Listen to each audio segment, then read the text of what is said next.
we're here to conduct oversight over Prudential regulators. There's plenty to discuss. Each of you on this panel has put forward a proposal that require robust debate and explanation, yes. But you're first up, Mr. Grunberg, and we all know why. You've failed your employees, your agency, and the American people.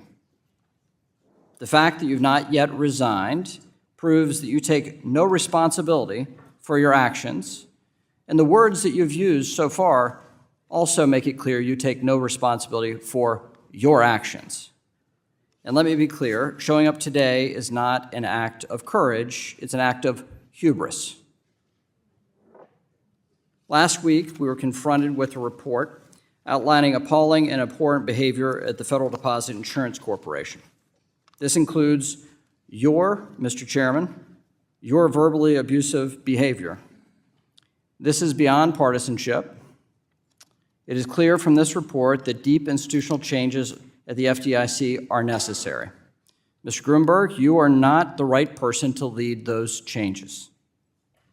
President Biden once said, and I quote, "I'm not joking when I say this. If you're ever working with me and I hear you treat another colleague with disrespect, talk down to someone, I promise I will fire you on the spot."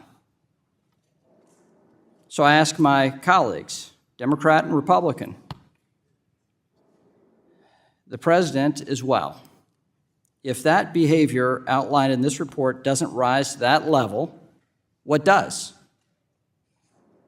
Unfortunately, some of my colleagues may attempt to defend the indefensible today by shifting blame to Republican FDIC chairs. But let me remind my colleagues, Chair Grunberg has led this agency for 10 of the last 13 years. You may hear about employee favorability ratings, which come from annual surveys conducted of federal employees at federal agencies. There was a decline in satisfaction in the 2018 survey, which only included a couple of months of former Chair McWilliams' tenure. So that steep decline was dissatisfaction with Chair Grunberg. Then in 2020, during the core of former Chair McWilliams' leadership, FDIC employee satisfaction went up to its highest level since 2012.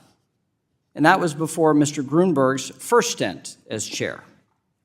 When Chair Grunberg returned to lead the agency again, employee satisfaction plummeted.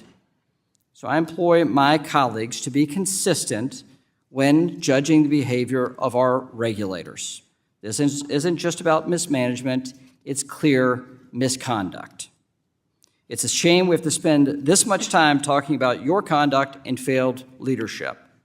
There are very real issues facing our financial system that deserve this committee's full attention.